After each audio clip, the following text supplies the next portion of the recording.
வருவாண்டி தருவாண்டி மலையாண்டி. முருகப்பெருமான் ஆண்டி கோலத்தில் இருக்கிற தலம் பழனி திரு ஆவினன்குடி.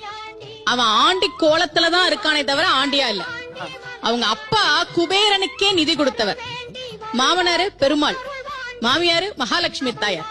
ஆண்டியாக இருக்க வேண்டிய அவசியம் அவனுக்கு இல்லை. ஆண்டி கோலத்துல இருக்கிறான்.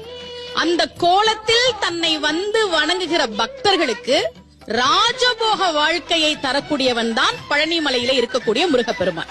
காலையில ஆண்டியா இருப்பார். 6 மணிக்கு பழனி முருகன் கோவில்ல 6 மணிக்கு அந்த விஸ்வரூப தரிசனம் முடிஞ்ச பிறகு வரக்கூடிய கோலம் ஆண்டி கோலம்.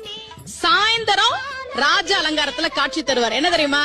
நீ காலையில பொடி நடையா ஒண்ணுமே இல்லாம என் கோவிலுக்கு வந்தாலும் அன்றைக்கு மாலைக்குள்ளேயே உன் வாழ்க்கையில் ஒரு மிகப்பெரிய மாற்றத்தை நான் ராஜ அலங்காரம்.